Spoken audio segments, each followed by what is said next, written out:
Welcome back to the Global Gambit, everyone. My name is Pyotr. I am your host, and today my guest is Colonel Daniel Davis, who is a retired member of the US Army and a fellow YouTuber. He runs a fantastic channel, although I'm sure many of you will know exactly who he is and what he talks about, because he somehow finds the time to be doing it multiple hours a day in a way that I just can't. So very impressive, Colonel. But it's lovely to be doing this with you. I was very keen to have you on for a long time. Now, you've been covering this extensively, but obviously in the past 24 hours, we've had a lot of developments around the idea of peace, de-escalation, or as some people have called it, repositioning. Where do you stand on things right now?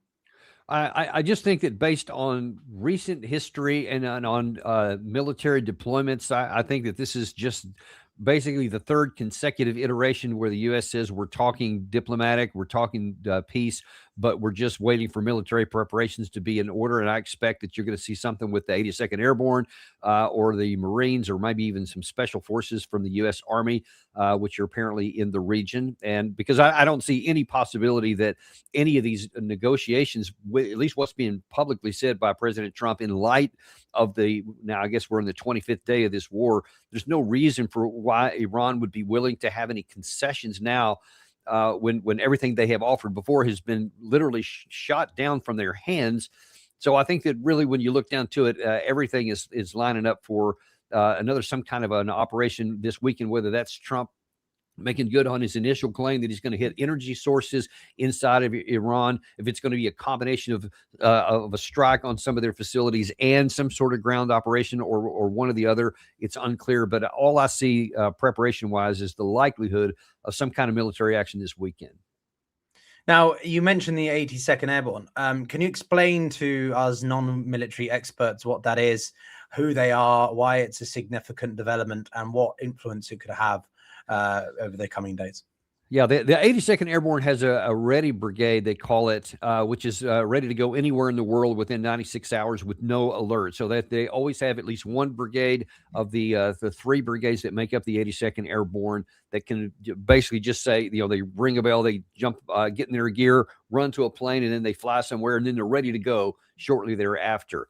And so to put them on orders, now this you may have seen here a week or so ago, they had an exercise scheduled, which was abruptly canceled, and many people were speculating that they may be getting ready to go here. Now, sure enough, that is the case. It's now been officially confirmed by the division commander that a full brigade of the Ready Brigade is being deployed to the Middle East. Of course, that's all they're saying right now, but that's something that can go into action really quick. But that comes at a trade-off. To be able to go that fast means you're also going that light, because you don't have a lot of equipment to carry. You don't have a lot of logistics, so that whatever you can do, you can get there fast, and whatever ammunition and weapons you have with you, you can do, some light tasks. You can't do anything heavy, but you can do it light. But then you also have to either be extracted quickly, or you've got to be reinforced. It's kind of the classic deal that you want to, like Operation Market Garden, for those who may be familiar with World War II history, where a lot of airborne troops were dropped in deep inside the German-held territory, and armor was supposed to drive up fast to meet them. They didn't meet up fast to meet them, and it turns out that they ended up getting heavy casualties and having to withdraw. So there's a big risk if you don't have the sustainment that can come behind and do that. And we have a similar situation here to whatever you would do inside of Iran. The only way you can support it and keep it supplied is through the air, and that means either V-22 tilt rotor attack craft, the Chinook, or maybe several other different kinds of transport helicopters. But all of them are very vulnerable, even to rifle fire, much less anti-aircraft fire, shoulder-launched missiles. All kinds of things can knock those out there. So just getting to the target area, whatever that may be, one would imagine it's somewhere along the Iranian coast, whether that's Karg Island or some of those islands in the bend of the horseshoe of the Strait of Hormuz. It's going to be just really hard getting in, because everybody on the world knows that those are the potential targets. So Iran definitely has some kind of capability and plan to interdict anything coming in there. And then you have the issue, even if you successfully get on there with whatever level of casualties you may suffer, how are you going to keep it sustained? What are you going to do if guys get wounded on the island? How are you going to get them medevaced off? Because every single time you fly another helicopter out to pick up a wounded, you run the risk of having the thing shot down on the way in and on the way out. And all you got to do is look at a map, and there any entry point you want to use has significant areas flying over open water, which means it can be tracked. And according to what we've been told right now by the both the Iranians and several others, is they're getting targeting information and intelligence from both Russia and China. So even whatever their own have, and of course they've got plenty of reconnaissance drones of their own, the Iranians do. So they have plenty of opportunity to track. And we've been seeing that they've been hitting a lot of very pinpoint targets throughout the entire Gulf region. So the idea that they wouldn't know something's coming or wouldn't be able to hit it seems pretty low to me. It doesn't sound in any way logical or a rational thing to do. Like, what exactly are they supposed to do there, Colonel? Like, how many troops is it? 3,000, 4,000? And then there's exactly 3,000 in the 82nd, and then there's around 5,000 total Marines in the 2 Marine Expeditionary Units that are, I guess, the Tripoli will be in operation, ready to go Friday, and the USS Boxer Group will show up a week or 10 days later, something like that. So it's not very many. And yeah, from a military perspective, this is driving me crazy, because I'm like, look, 93 million people in the country of Iraq. It's 4 times bigger than the country of Iraq. And that's not even the biggest issue, because the entire western half of the country is these really rugged mountains of the kind that I saw when I participated in 2 combat deployments in Afghanistan, and spent a lot of times out in those mountains. And I know how difficult that is to have any kind of military operation, and it gives every advantage in the world to the defenders. So even if you want to say the U.S. military is, by far superior in training and capability and everything else over the Iranian side, all of those benefits that we have are sacrificed because they have the habit of, or the benefit of, defending their own territory, and the terrain strongly favors the defense, and they will have had this stuff prepared for a long time. It's not like they never figured this out before. So I don't understand why anyone in the United States would order such an operation, what they think they would accomplish, even if they got some terrain, whether it's Karg or the island there in the horseshoe bend of the Strait. I just don't understand what the benefit would be, but I can sure see a lot of negatives, because if this fails, whatever you think you're going to show a show of strength to be able to show you can do something, if it fails, you're going to undermine people's credibility and respect for the United States military, and it's going to dramatically increase the stability of the Iranian side and steal their backbones and make them hold out even more. This is a huge gamble. It's not even a risk, in my view, with very little to gain and a whole lot to lose. So is it a case of Trump's just changing his mind? I was on the news yesterday and made this point that Trump's talking to the Iranians. We've got talks, and then suddenly the Iranian Speaker of Parliament or whatever says, "Oh no, we haven't had that." I mean, I don't know. The Iranians lied about the missiles and their range capabilities, right? Targeting Diego Garcia, but like, who's telling the truth here? Or are they both smoke and mirrors? There are talks going on, but Trump's doing that thing of building up the military pressure whilst exploring diplomatic options. Well, I think that some version of that is going on, though I will say with that issue with the long-range missiles, just keep me in the skeptical camp, because I don't believe anybody here. If I don't see physical evidence, or if I don't see, video of something that's coming in, I'm skeptical of it, because I know that's the claim. But so far, our side has not provided any video evidence, no wreckage of the thing. We just claimed that they did. I don't know why they're only going to fire 2 missiles and that's it. I don't see what the gain would have been from that. They denied having done it. I don't know why they would do that if they actually did it, because they sure took credit for the other missiles that they fired in the region. But then again, they have said some things that turned out to be true. I mean, von Clausewitz talked about deception is at the heart of all military operations. So you can count that both sides will probably ordinarily will tell some version of the truth, and then they'll put other things in there to deceive the enemy, etc. So you just can't take anything, and I mean from anybody, at face value. But you do have to listen, because there is some elements of truth, and then you got to match it up and marry it up with what you can see on the ground, and then what you know from military history and capabilities of where things could go next. And that is one of my problems here, because from the American side, You say, well, we probably wouldn't do something that doesn't make any sense. But then again, this war didn't make any sense either, because it was self-evident from the beginning that the chances of causing the Iranian side to collapse because the leader was assassinated, you hadn't been paying attention to anything they'd been saying or doing in the decades prior to this. Look at their ability, the fact that they decentralized their military, so they didn't have, you cut off the head and everything else dies. They have that avoided. So they have it decentralized into 31 different military regions. They have, they said this beforehand, that they had several orders of magnitude of people ready to take the place. If somebody that falls, somebody else is already designated, they would fall in behind that, and so forth. And so far, everything they have said that they would do, they have done. And so now when they say that President Trump, if he keeps to his ultimatum threat and attacks Iranian energy, I think that we can count on that they'll be telling the truth, that they will attack desalination plants and other energy infrastructure throughout the region in retaliation for this. There's no reason to think that they wouldn't do that. There's no motivation for them to withhold it, because they wanted a negotiation. They wanted this thing to end, and they had one literally on a golden plate for Trump prior to this, on the 26th of February, the last negotiation with Steve Witkoff. And we just discarded that and chose war anyway. That didn't make any sense, because President Trump had this golden opportunity in his hand, not just to avoid the war, but to come out with a genuine, and I mean significant, diplomatic success. This would have helped him in his midterms, because he could have said, I got something that even Obama couldn't get, because they were willing to go to 0% enrichment to prove they didn't have a bomb, allow American inspectors, a number of things that the JCPOA from 2015 didn't include. Trump threw all that away.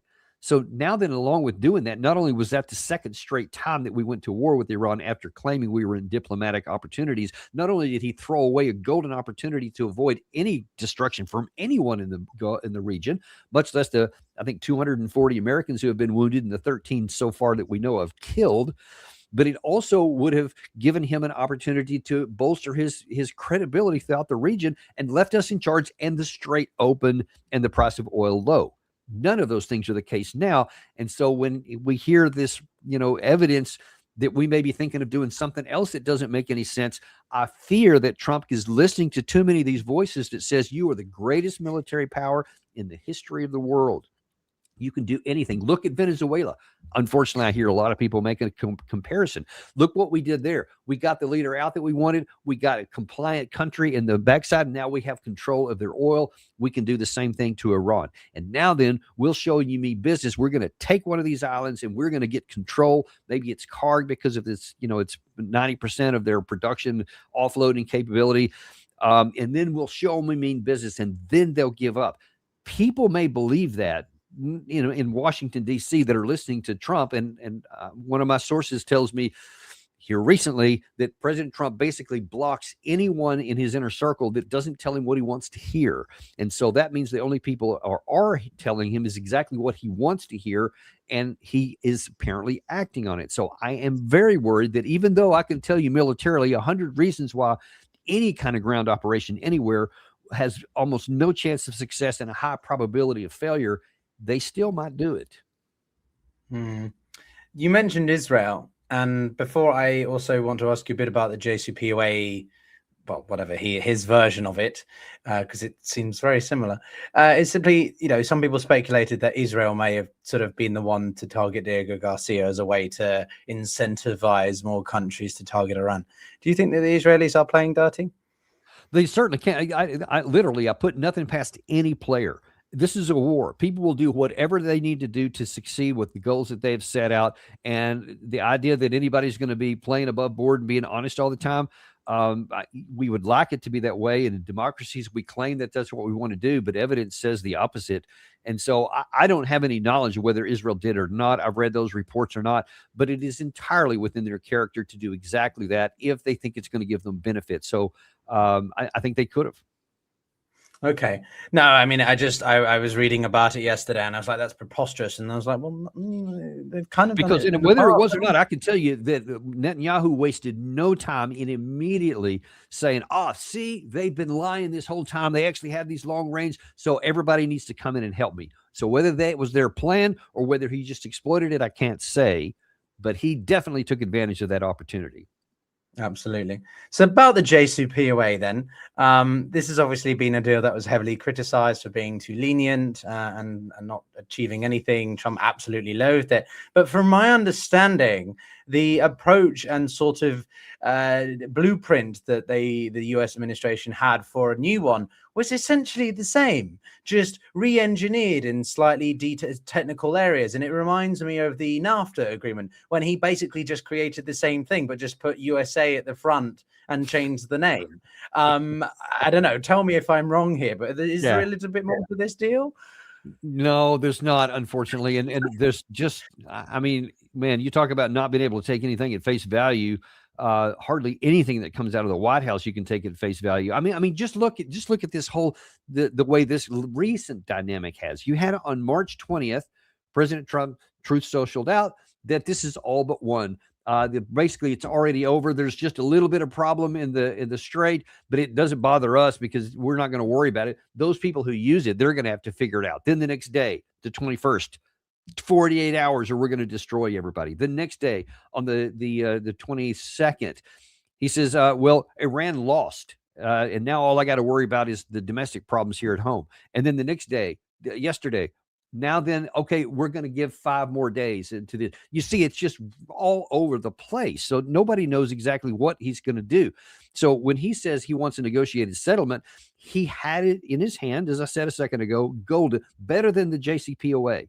And then he will perversely, weirdly say this, and this is prior to yesterday, he'll say that if it wasn't for me getting out of the JCPOA, they would already have had a nuclear weapon, which is the literal exact opposite of the case. It's only because he got out in 2018 that started the countdown that led to this series of wars we had last year and the one we're in right now, because otherwise they would have still been inside of it with, I think, 3.67% enrichment, that they would only have had a very small amount they could have stockpiled. It was a very minuscule amount. There was all these international inspectors. There was the IAEA inspectors, et cetera. There was other guarantors, and they were largely operating within it for the 3 years that it was in effect. And any times they were allegedly cheating, every time it was exposed, they would go back. But generally, by and large, they kept to it. And if we had stayed with that, they would still be in it. When the sunset came up in 2015, they had every incentive to roll it over into something new. And the idea that, well, then they would have raced to the bomb, that's counterintuitive, because then they would have chosen to have all these sanctions put back on them in the event that it stayed where it was. And they wouldn't have done that. That's against their self-interest, because the reason they agreed to it at all is because they wanted to get sanctions relief, because they wanted to have a normal country. So by getting out of it, we gave them every incentive to increase their stockpile. And they said at every level publicly, as recently as 2021, we are now up to 60% enrichment because you have attacked our facilities. But if you'll go back to the JCPOA, we will also go back into it. That's the reality. But President Trump, because that's not what he wants to hear, he'll just ignore all those things and then have something with no substantiation at all claim they would have a nuclear bomb if he hadn't have gotten out of there. And it doesn't take much experience to figure that's not the truth. Now then you hear that he says he wants a negotiation here, and then you hear yet Senator Ron Johnson the other day. He said all they had to do was just say that they're not going to have a nuclear bomb, but they wouldn't do it. And that is exactly what they have done. So you see a total disconnect from what the Iranian side is saying and doing and what we're saying and doing. So that's one of the reasons why I don't have any hope that this current round of negotiations will accomplish anything, because, quite frankly, the Iranian side would be fools to act on anything in good faith that the U.S. says right now with this track record from 2018 I just described. Yeah, I just on that point, actually, I'm just reading here some of the latest updates, and there's not really any confidence I had hoped that this might draw down just because then I could have a sort of sense of normality again and then get a good night's sleep. But I long for yeah, that day. yeah, you and me both, right? But no, one person, a lot of people just think Trump's buying time as they prepare for this new phase, right? Boots on the ground. But just to expand on this point a little bit, and get your take on it, is simply the US public has no appetite for this conflict, but specifically they have no appetite definitely for boots on the ground. I think there's like 7% of Americans overall have any support for a big ground operation, whilst I think maybe 15%, pretty clearly not on board with a limited ground operation. So maybe the 82nd Airborne or a troop number of 10,000 people. Is Trump trying to buy time? And if so, is it for a ground operation? How much can that really make a difference? Well, it can't. There's, like I said, I mean, you're talking. I mean, if it was the entirety of the Rapid Reaction Force from the 82nd, it's like around 3,000 troops. And if it was the entirety of all the Marines, and a lot of those are support and people on the ship, so it's maybe 4,000 actually combat Marines. It's a tiny dot on the map. It's not going to accomplish anything at all. And unfortunately, you talk about some of those polls. At least one of the ones I saw is that the MAGA Republicans, I think 55% said that they would support a limited ground operation with some kind of limited objectives or something, which is nuts because it should be about 10%. Because even if you don't know anything about combat, you should understand the history and just look at a map and you can see this massive country, and that some small operation just isn't going to accomplish anything. But unfortunately, there's very little understanding in the population or in the government, apparently, that has an understanding of what combat power can and can't do. President Trump apparently believes his own press that we have the greatest military power in the history of the world and that all of his military decisions are correct and have all been proven positive, which he has said in the last month or so. Because when you look at it, it's not going to. So whatever people may be thinking, whatever the polls may be saying, I promise you they will go south if he attempts to do this and it reacts and it has any kind of a response the way that I think militarily it almost has to, which is you'll take a lot of casualties, you won't accomplish anything, and you may not even be able to hold the territory. Just imagine the blowback domestically if President Trump does try this and ultimately we're either driven off the place or all killed or captured. And that's not exactly an outlandish possibility, given how difficult it will be to get people in or out, because you're not going to steam the Tripoli or the Boxer up through the Gulf of Oman, through the Strait, and then into the Persian Gulf to get all the way up to either Karg or the other island, because they'll be hammered with drones, with the torpedoes, with possibly mines or anti-ship cruise missiles, all kinds of things. There's a reason why the majority of our ships right now are 700 to 1,000 miles away from those batteries, because we recognize how dangerous they are. There's a reason why nobody from Europe or Asia has volunteered their ships to escort vehicles through the Strait of Hormuz, because they all recognize that.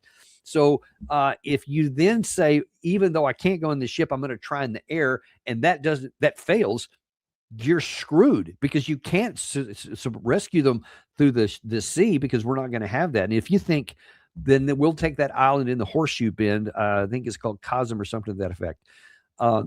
That has just as much difficulty as anything else. And even that, to get to that island, you still have to go up through the whole, what I call gauntlet of death, on the Iranian side, like 300 or 400 miles of shoreline. And of course, they have all kinds of short, medium, and long range missiles that can range it from anywhere in their country. It's not even just the shoreline, it's all the way back through it. And that's not even talking about the drone boats, the speed boats that they have with anti-ship missiles. I mean, there's so many things that they could bring to bear, plus torpedoes, plus small submarines. I mean, you see what I'm saying? Militarily, it's nearly an impossible task. And I just don't know why anybody, whether in the Pentagon or the White House, thinks this is a good idea. Well, you mentioned Clausewitz, and as he said, war is but politics by other means. And I want to ask you a little bit about the political side of this, because one thing that I thought was quite interesting pointed out to me was that Vance, up until now, I don't know if something's changed, he was relatively mute. He's obviously pretty, hey, let's go for it. But in this regard, he's obviously not a big fan of it. And a lot of speculation always comes to, is he going to be the inheritor of the MAGA movement? Him versus Rubio for the 28. Yeah. So what do you think's going on inside MAGA, inside the administration? Because there's clearly a big division within the administration, let alone the MAGA movement itself. Well, there's lots of reporting that not just J.D. Vance, but Tulsi Gabbard was also adamantly opposed to this and apparently had been trying to push back. But it appeared that they got sidelined for all of this and pushed to the side and not listened to anymore. And I think that's one of the reasons you saw J.D. Vance go silent, because I guess his conscience, he's like, I can't give the full rah thing to something that I believe is going to be disaster, because if he does have any hopes for 28, he can't be seen as this rah thing. If it goes bad, if it works as he thinks, then it doesn't matter whether it was Trump or him, he'll be blamed just as much. But if he tries to put a little distance, he may be able to plausibly claim in the future, well, I was pushing back and I tried to, but he didn't listen to me. But if I'd have been president, whatever. So I suspect something like that's going on. But again, from an inside source I have inside the administration, they say that the President Trump has now shielded himself from anybody who tells him anything that he doesn't want to hear. And I don't know who those gatekeepers are, but you certainly see a lot of them on television. Jack Keane is one of them. Lindsey Graham is definitely one of them.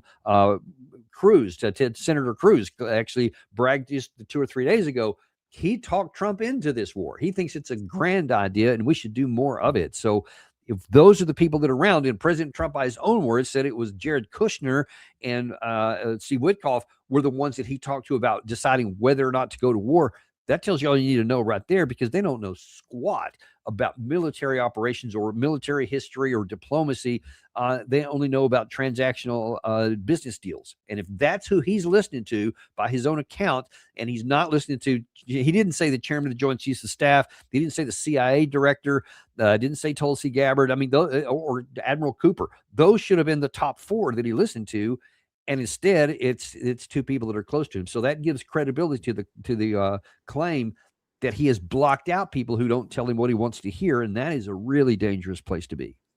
Wow, it's insane. I mean, I hadn't heard of that. I wrote this down also, though, because what you said earlier in our conversation reminds me of what former Defense Secretary Jim Mattis said earlier today, that the US would effectively cede control of the Strait of Hormuz if the US decides to end the Iran war now, or call a ceasefire, because I'm pretty certain that Israel will continue operations regardless of what the Americans do. What do you think about Mattis's comments? Do you think that they would effectively cede control to the Iranians? The cede control means we have it now and we would lose it. We don't have it. We by plunging into this war of choice, we have handed leverage into the hands of Iran that they never had and would never have had before. The idea that they would initiate and unilaterally seize the Strait of Hormuz without any kind of an attack was clearly not going to be the case, because they needed the thing open for their own oil and they wanted to have normal relations. They'd always been trying to improve relations. You saw that the Chinese were helping Saudi Arabia and Iran. They were trying to reconcile for, the better part of the last year or so. So they would never have done this. But now then, because Trump went in, that's the only thing they have. That's the one piece of leverage they have that can actually hold the superpower at bay, and that is control of the Hormuz, which they signaled ahead of time. So by starting this war, we now forced them into a position to where they exert the one bit of leverage over us that we can't militarily stop, because there is so many ways they can keep that strait shut down. I mean, you have to literally obliterate the country and all of its military capacity and all of its leadership, so that there's no one left that can, from any of these other 31 districts, all these disjointed things that they have, decentralized rather, and that's militarily impossible. So now then, they have effective control over it, and they know it, and that's why they're saying, yeah, we'll talk to you. CNN was reporting just this afternoon that apparently some in the Iranian side says, yes, we are willing to talk to the Americans on our terms, which of course are reparations, security guarantees, and the withdrawal of the Americans from the region. Other than that, we can just talk about everybody being happy together. And they know that that's a bridge too far, 2 or 3 bridges too far for Trump, because he He just doesn't have it in his DNA to accept military defeat, to accept responsibility for anything. So they know that that's not going to happen. So I think that the Iranian side has said, we're in this for the long term. We think we can suck down enough bombs from the U.S. if we have to go years.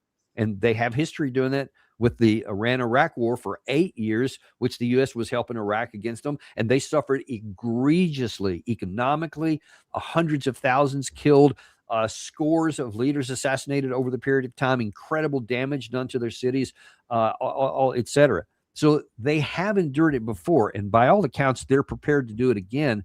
And I think that they can last a lot longer than President Trump can with all of our power and everything else. If you can't force open the Strait of Hormuz, and therefore that economic lifeblood of the price of a barrel of oil starts going north, and you can't manufacture ways to drop it like he just did on Monday, that works for a period of time. But if it doesn't open after Friday, then you're going to have some more problems. And if you try to do something on this, I'm telling you, as bad as a military defeat it would be if we try to do something on the ground here, if it goes south, then that will cause the price of oil to go even higher, because now it's going to be evident that you don't have the power to force it open. And now what power you had has been shown as being much weaker than you think. And so the confidence in America and in their military also is going to take a hit. This is a major, major gamble if he does something on the ground here.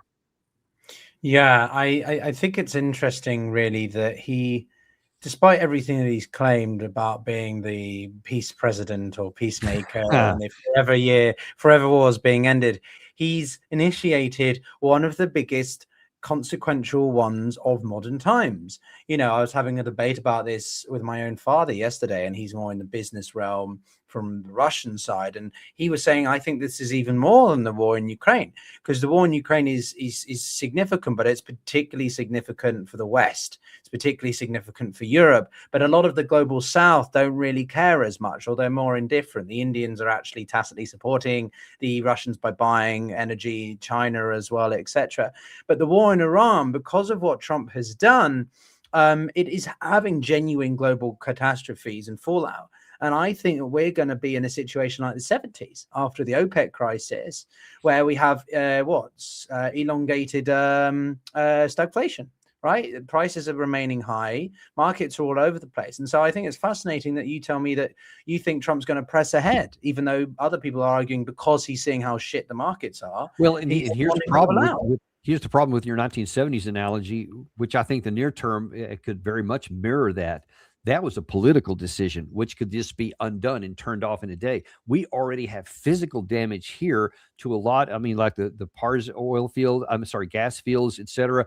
The Qataris were reporting, I saw this morning, that 17% of their capacity is now offline, and it will take years to recover that. And that's if it ends today. So you've already got a reduction in their capacity to produce natural gas.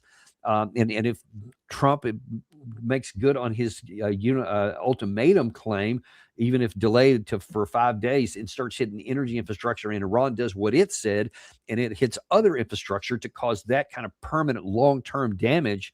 I mean, you could have the 1970s, but with no easy off-ramp if you get the fighting over with. And until you get that over, none of that recovery and replacement starts. So this has great, great potential. And you're right. This has definite global ramifications, much more than the Russia-Ukraine war did. Yeah, and that's not to play down, obviously, what the Ukrainians are going through. But I guess, my question for you now is also thinking about, what does this mean for the GCC countries, for the Europeans? Before we came on air, I saw an update from one account talking about the British are going to lead a Hormuz coalition. The UK government seems to really love their coalitions, the coalition of the willing, the Hormuz coalitions. So apparently they're going to lead on this effort to provide demining equipment in the Strait, along with the French and to an extent the Americans. Why? I'm not assuming British operational procedures. If you do, by all means, I love your thoughts. But why would they suddenly be agreeing to this? And what do you think of the Allies' partners' response so far in this war? Well, I mean, you've seen from the beginning where Keir Starmer said you're not going to use our bases for your operations here, and then the allegations that Diego Garcia was attacked, and I can't remember where the other one was. And so now it's like, well, you know what? We'll provide some defensive help here, but we're not going to send any ships in. We're not going to participate in the war. And now I hadn't seen this, so I can't comment on it directly. But now if they're thinking about doing some demining, well, look, that if the war's over, terrific, then that's useful. That can come in and help and clean those mines up, because that'll be a hard task. But you're not going to demine anything if the war is still going on, because whatever demining ship you have come in, it'll be taken under fire and sank or set on fire. So I don't know why you're thinking that's something that you want to do. It's great that you want to have this coalition, but you much need diplomacy to bring the political part of the war to an end. As you mentioned a minute ago about Clausewitz politics by other means, you got to get the other means taken care of before you can back off and get the military means off the table. Otherwise, this is just going to continue on. So whatever the allies are thinking that they're going to do militarily, there's no doubt that they're coming under enormous pressure from Trump. They definitely want them in there, and he's been mocking them in open, Truth Social, etc., trying to shame them into coming in. And it sounds to me like they're trying to be a little bit pregnant. They're like, well, we'll help and have this coalition of the Hormuz or whatever it was called to make it look like we're doing something. But I promise you, Keir Starmer does not want to see a ship in the Royal Navy going to the bottom of the Persian Gulf. That won't play well at home. So I think he'll avoid that at all contexts. But he also doesn't want to make Trump angry, because they also are worrying about the Ukraine-Russia war. That's still really higher on their list. They're a lot more worried about that than I think that they were about this war of choice in the Persian Gulf. I think they feel that is a big distraction, because it is definitely having negative impacts hugely for the Russia-Ukraine war, because Russia is now much more flush with cash than they were before. And the Ukraine side is much less flush with air defense missiles, because we don't have any to give to them anymore, because we're running out of what we have. So that's having negative implications there. So the Europeans don't want to make Trump too mad where he literally stops doing anything to help out. But it's all just chasing your tail, because none of it's going to succeed until President Trump decides to stop making choices that are bad for everybody. But do you not think that the Europeans are not helping themselves? I'm just going to be devil's advocate, right, with this provocative question. But like, do you not just think the Europeans should be getting involved, because at the end of the day, they're too reliant on the Russians? They should help clean up the Strait of Hormuz, support Trump, get rid of the IRGC, open the channels for everybody, and then that solves energy independence and security for the globe. Yeah, fair enough. And I would then ask the very next question, and how exactly are you going to do that? How are you going to clean up the Gulf? How are you going to get rid of the IRGC? If it was that easy, we would have already done it. But there's a reason why our Navy is not cleaning up the Strait of Hormuz, because we know militarily we can't. You can't just get rid of the IRGC. We've started this war with no ground component. You don't have an army. This is not like 2003, where we had 300,000 guys in Iraq and we could roll up the planes there heading into Baghdad and put the capital city under threat against a ground army, along with naval power and missile and air power. Now we only have missile and air power, and everybody should know, who's studied anything about military history or culture or people, and look at recent experiences, that you're not going to bomb somebody into submission. We don't have enough bombs for that, and people are too resilient for that. I mean, look at the British in World War II, the Battle of Britain. Look at the Germans when we had tried to bomb them into submission, firebombing. The Japanese. Look at the Palestinians. Look at the Ukrainians. They have been mercilessly bombed by the Russians in the air and on the ground, and they still to this day have not buckled. Why do we think that a country of 93 million people with all these great defensive capabilities and no army on our side is going to submit because they get bombed? I mean, there's just no rational reason to think that. So whatever the Europeans may be saying, whatever they may be wanting to do, I think that their military understands that, bold words aside and this desire to help our allies aside, they know it's a physically impossible military task. You cannot bring this to bear and to clean up the Hormuz or to get the IRGC out without an army.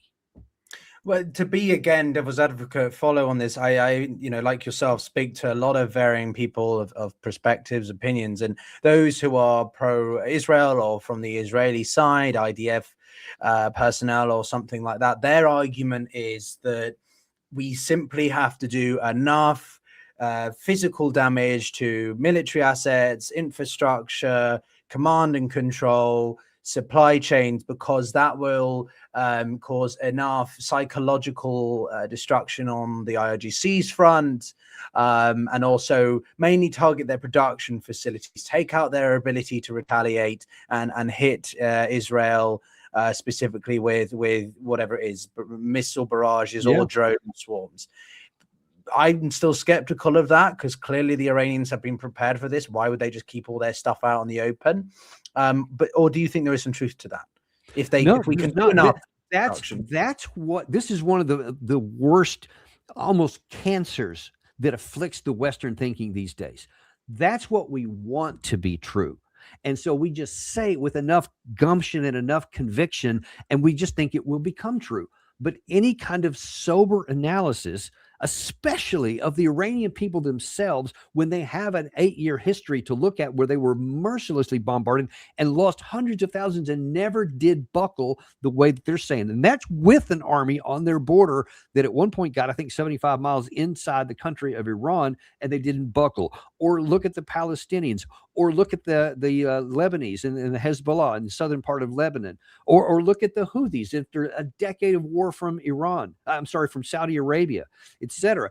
Everywhere you look, and again, I'll say the British, the Germans, the Japanese, it never works. And so the idea that this time it will work when it never has before, and you can't tell me, this is the problem with those claims. They never do the operational stuff. Okay, if I blow up enough stuff, that it's going to cause them to give up. Based on what? How much stuff can you blow up? And it's used to strike all these targets that are above ground. And as you properly mentioned here, because Iran realized what the threat is, that they have spent literal decades, plural, building these massive underground facilities, whole cities, to include the production, because they know that anything that can be seen from the air can be blown up. So they moved it all underground along with the feedstocks and everything else to keep going with production, and they've done it. And now that we're seeing the results of this. So they don't rely on external silos or on launchers that are outside that can all be found and targeted and destroyed. They use new things like with the drones, etc. So you're not going to bomb them into submission because you can't reach them. You don't have enough air defense capabilities to get rid of the missiles they got coming back. So all the while you're trying to find them, they're still targeting you. And the just people in the culture of Iran, they're already inured for this. They have already proven that they can't. So you've got to tell me, these people are making those statements. How are you going to say that all of these other people groups throughout time over the last century or so, to include in the current phase here, why has it never worked there? And why do you suppose in a country of this size, when they're already prepared for it mentally as well as physically, that it's going to work now? And you're gambling everything on it. Absolutely. And I guess, you obviously want to exercise restraint, but again, to be devil's advocate in this little back and forth, is simply then how do we ensure that Iran doesn't pose a threat, right? I'm going to take the position of Lindsey Graham. Why should we not? Why should we not? What was the one time you said it? Bomb the shit out of Iran? I don't advocate for that, guys. I'm role playing here. But why? What do we do then? Or what should the US and Israel do to ensure that Iran doesn't get a bomb, doesn't remain a systemic threat to our interests, if we're not going to do military action and boots on the ground? Attack them. How many times in the history of their country have they launched an attack on another country? None. They have not. They in fact, before I think it was 2024, they had never launched any kind of attack from their soil into Israel, until Israel attacked their embassy in Syria and blew it up. And then in retaliation, they launched a limited strike that was intentionally old stuff, slow stuff, signaled ahead of time so that the United States and Israel would be able to shoot down nearly all the drones, fired a few old missiles at places where they knew so it wouldn't hit anything. And then they said, that's it. We don't want to take this any further. We don't want a war. So we don't want to fight you. This claim by Lindsey Graham and all of his ilk that they're coming after us and all they want to do is kill Americans is completely refuted by physical evidence. The only time they have done anything against us, whether that's with the proxies or with the direct military, is only after we have attacked them. We keep saying, they're going to get a bomb and they will definitely use it if they get it, is irrational and also refuted by the evidence. Because up until we assassinated Khamenei, he had a fatwa against it. And according to every intelligence assessment that's out there from 2003 forward, they did not have a nuclear program and were not going to get one. And we had inspectors up there until, again, we attacked them in 2025. So we harmed our own self. So everything that would have proven that they weren't building a bomb, we get rid of. So to answer the direct question, to be safe from Iran, stop attacking them, because they just want to survive and live. We don't like their theocratic government. Fine. You don't have to like it. But they've shown that they want to be a country on their own. And I've talked to people inside their country who don't like their government, but they still are Iranians and they want to be at peace, and they want to decide on their own how their government does or doesn't work. But in terms of our security, has been a myth from the beginning that they seek, just by their nature, to come and attack us, because they never have, but we have attacked them in so many ways.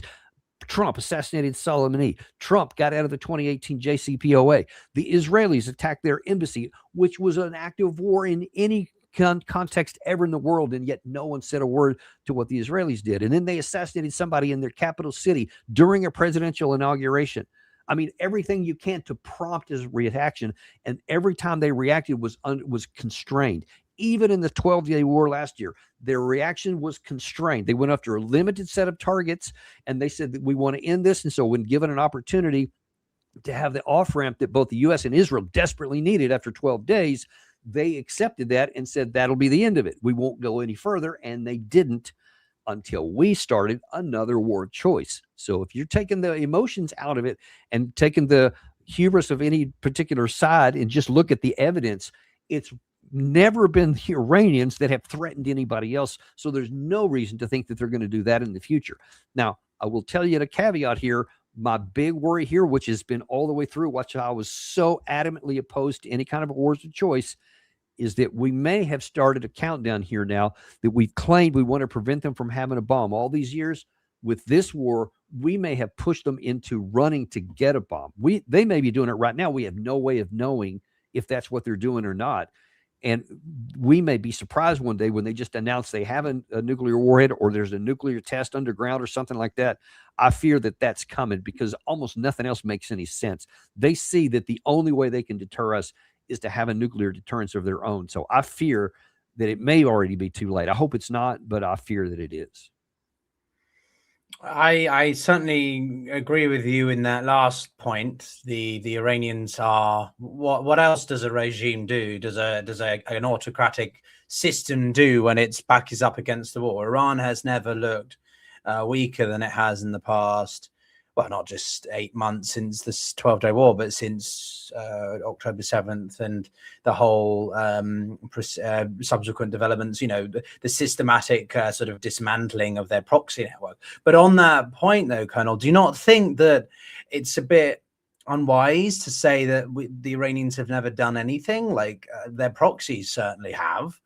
Don't you think? I didn't. No, I definitely didn't say they haven't done anything. I said that they have not initiated anything. Even the proxies have been in a place that to push back on the attacks that were happening with them. I mean, look at the big claim that everybody says all the time that they have killed 600 Americans is what it is, because they were helping during the 2005 war. They were helping the Iraqi Shia militia inside there with the EFPs.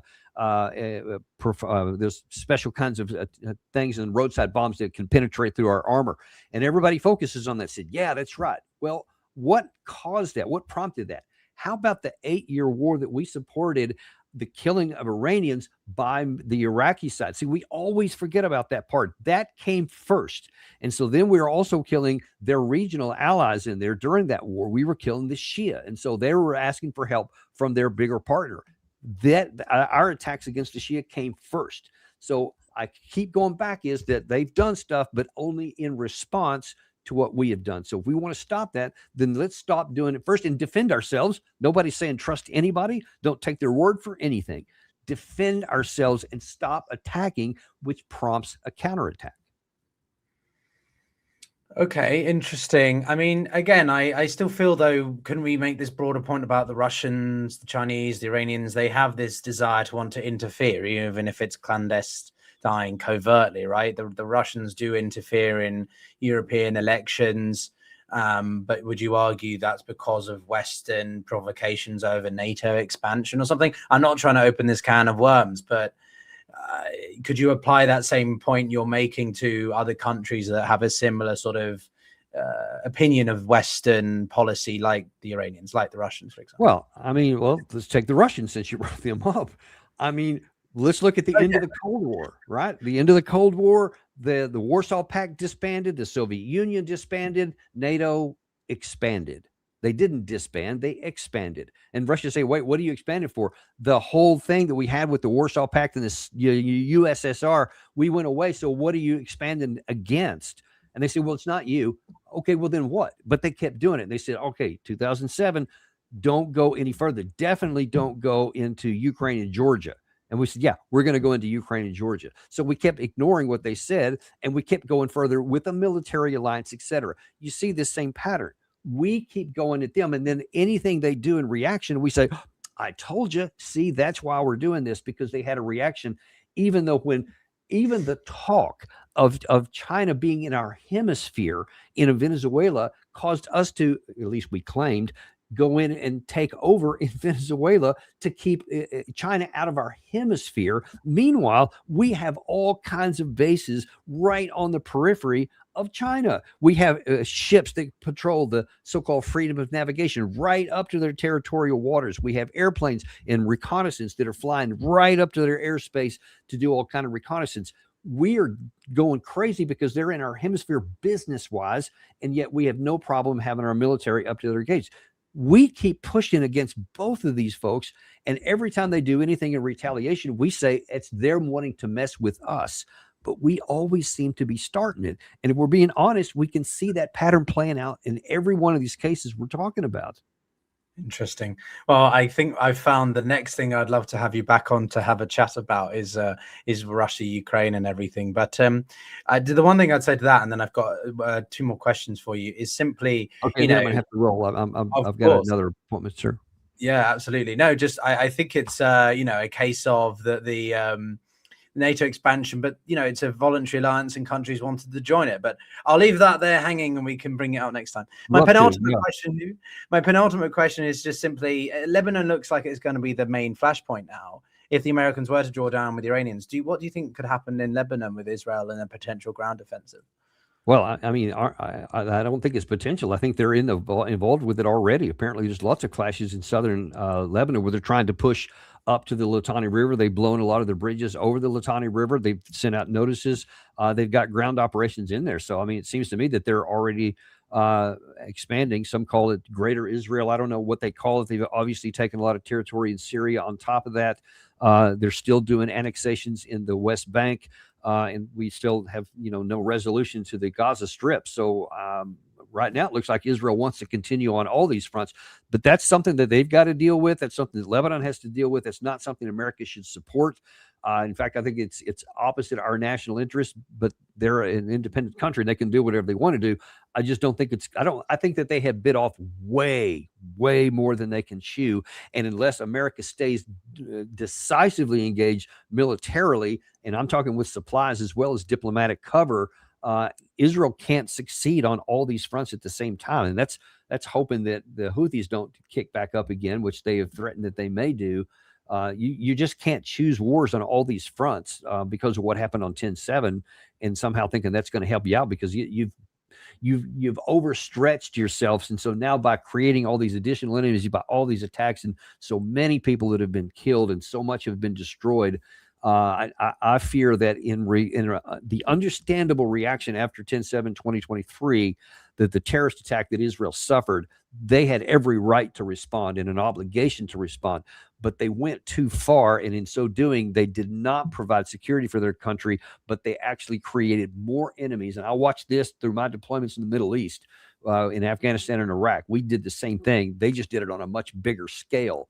And I think that they're going to be paying for this for a long time to come.